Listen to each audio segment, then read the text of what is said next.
Assalamu alaikum, dear students. Hope you all are doing good. Today, we are going to learn a new lesson from your English course book. That is lesson number 10. It's on page number 116 to 127. The name of the lesson is Pages from a Diary. First of all, I will do the reading of the whole lesson just to get the pronunciation of words correctly, and after that, I will explain the meaning of the lesson. Page from a Diary. The Big Ice Storm. Sunday, 18 January 1998. I was reading a scary story about 2 weeks ago. Suddenly, the lights went out. The room was dark, and outside it was even darker. I thought that my brother was up to his tricks again, but he said that it wasn't him. Dad got the torch out to make it a little brighter. Just then, we all heard the most terrifying noise. My brother and I ran to the window and looked at the big tree in our garden. As we watched, the tree trunk screeched and split into two. Dad had hung a small wooden swing from the branch of the tree. I watched its ropes snap a second before it fell to the ground. The wind howled forcefully. Half of the tree came crashing down with a loud bang. I was sad and really scared to see this. Mum and Dad, let's stay up a while. We wrapped ourselves up in the thickest blankets we could find. Then we sat by the window, listening to tree branches breaking and crashing. Our dog curled up beside us. I fell asleep with my blanket covering my head. The next morning it was a bit calmer. I looked outside the window. All I could see everywhere was ice. Not snow, ice. It covered the whole neighborhood. No one's lights were on because a branch had hit the electricity line in our neighborhood. We did not know how long it would be before we would have electricity again. Luckily, we had a wood stove to keep us warm.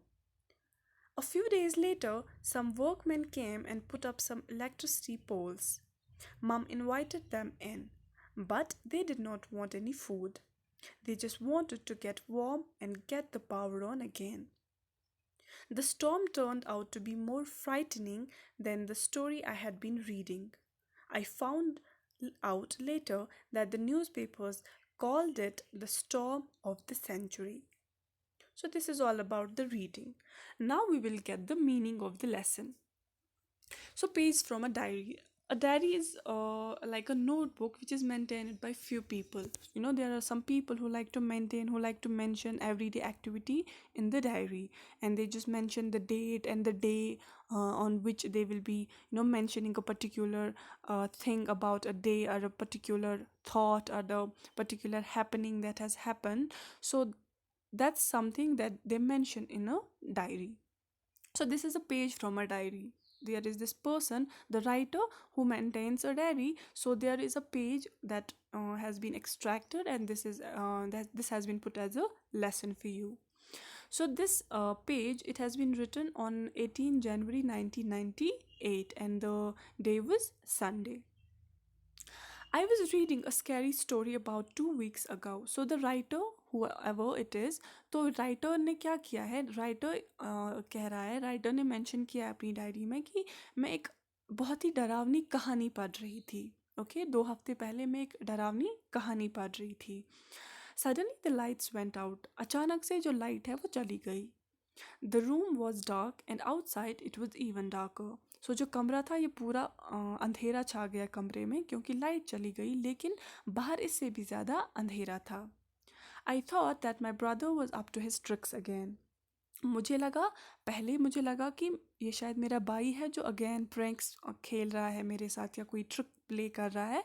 But उसने बोला कि ये सब उसने नहीं किया. Light का जाना ये उसकी वजह से नहीं हुआ था. Dad got the torch out to make it a little brighter. So इनके जो पापा है इन्होंने टॉर्च निकाली सो दैट थोड़ी सी लाइट आ सके. Just then we all heard the most terrifying noise. So इतने में ही इन्होंने एक बहुत ही डरावनी आवाज़ सुनी। My brother and I ran to the window and looked at the big tree in our garden.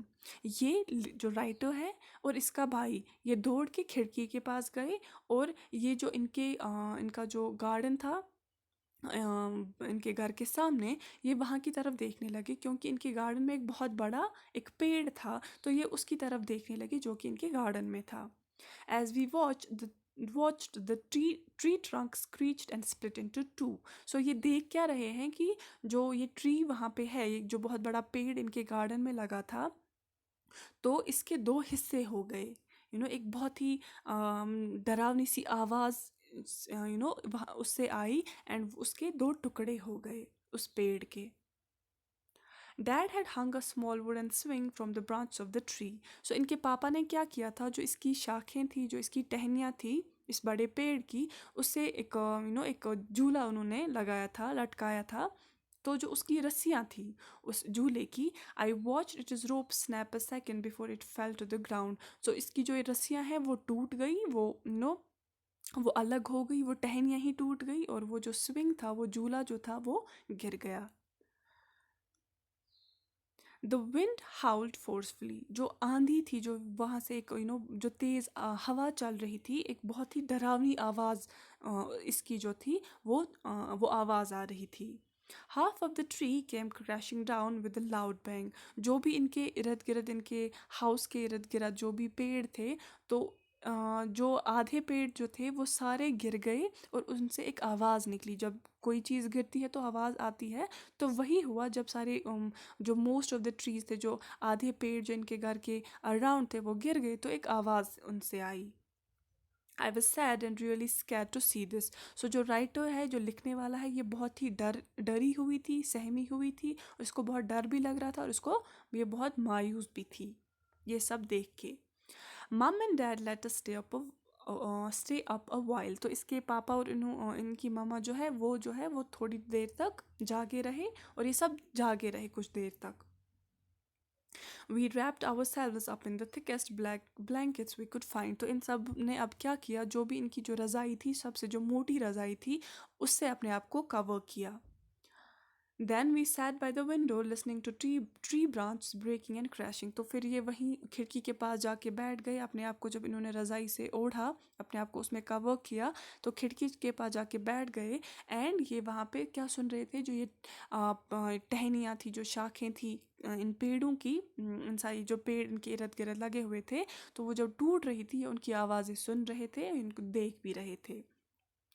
Our dog curled up besides us. जो इनका जो एक पालतू कुत्ता था, पेट था, डॉग, वो भी सिमट गया, वो भी इन्हीं के साथ बैठा था और वो सिमट सा गया। जब हम अपने आप को वो अपने हैंड्स को क्लोज करते हैं, अपने जो टांगे हमारी हैं उनको क्लोज करते हैं, जब हम वो सिमट से जाते हैं, इसी तरह से जो इनका पेट था वो भी डरा हुआ था ये सब देख के, और वो सिमट गया वहीं पे। आई fail asleep with my blanket covering my head। और जो राइटर है, इसको वहीं पे नींद पड़ गई। इसका जो सर था, इसने अपने सर को कवर किया था ब्लैंकेट से और इसको नींद पड़ गई। The next morning it was bit कामर। जब ये सुबह उठे तो सुबह थोड़ी बहुत शांति थी। जो शाम को जो इन्होंने देखा था, जो आंधी, जो तूफान आया था, जो तेज़ हवा चल रही थी, सुबह जो था उससे थोड़ा सा पुरसुकून था, थोड़ा सा जो माहौल या सुबह की जो सुबह जो थी वो थोड़ी पुरस्कून थी। I looked outside the window. तो इसने खिड़की से बाहर देखा। All I could see everywhere was ice. तो हर जगह इसको क्या दिखाई दे रहा था, इसको आइस दिखाई दे रहा था। बर्फ़ नहीं थी बल्कि आइस था। It covered the whole neighbourhood. जो भी इनके इर्द गिर्द थी, विसिनिटी थी, इनके नेबरहुड थे, हमसाया, जो जहाँ पे भी इसकी नज़र पड़ रही थी, वहाँ पे सिर्फ इसको क्या दिख रहा था, वहाँ पे कोहरा हुआ लगा हुआ था। तो all she could she was ice. वहाँ पे कुछ बर्फ़ नहीं थी बल्कि वहाँ पे पूरा इसको आइस दिख रहा था। No one's lights were on because a branch had hit the electricity line in our neighbourhood. किसी की जो इनके हमसाए थे या फिर नेबरहुड थे, किसी की लाइट नहीं चल रही थी, किसी के घर में लाइट नहीं थी, क्योंकि जो एक टहनी है, एक पेड़ की टहनी जो है, वो इलेक्ट्रिसिटी लाइन जो है बिजली की तार पे गिर गई थी, उस पर गिर गई थी, जिसकी वजह से जो तार है वो बिजली की तार है वो भी गिर गई थी। We didn't know how long it would be before we would have electricity again. हमें नहीं पता था कि कितना टाइम अभी लगेगा उस कि इनको फिर से लाइट देखने को मिले। तो इनको भी नहीं पता था कि कितना टाइम लग सकता है उस तार को ठीक करने में, इलेक्ट्रिसिटी इनको कब आएगी, इनको कोई आइडिया नहीं था। Luckily we had a wood stove to keep us warm.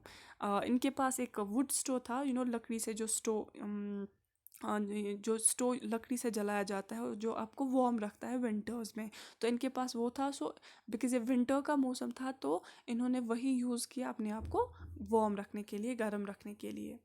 A few days later, some workmen came and put up some electricity poles. तो कुछ दिनों के बाद जो वर्कमैन थे, इलेक्ट्रिसिटी वर्कमैन जो थे, वो आए एंड उन्होंने वो जो पोल्स गिरे थे ब्रांच की वजह से, जो तूफान आया था उसकी वजह से जो ब्रांच पोल्स पे गिरे थे और पोल्स फिर गिर गए थे और वायर्स भी गिर गई थी, लाइंस भी गिर गई थी। तो वो सब जो है वर्कमैन आके वो पोल्स खड़े करने लगे, उनको खड़ा करने लगे एंड वो जो लाइन्स है उनको ठीक करने लगे।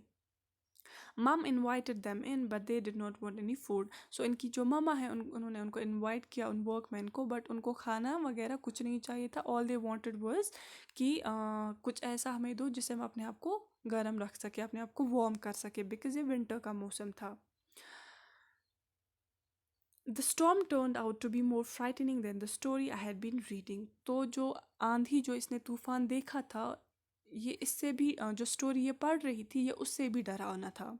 ओके, सो बिकॉज ये एक स्टोरी पढ़ रही थी कि अचानक से एक तूफान आ गया और सब कुछ तहस नहस हो गया, पेड़ गिर गए, इलेक्ट्रिसिटी पोल्स गिर गए। तो इसका ये कहना है कि जो ये स्टोरी पढ़ रही थी, जो एक डरावनी कहानी पढ़ रही थी, वो उतनी डरावनी नहीं थी जितना ये तूफान डरावना था।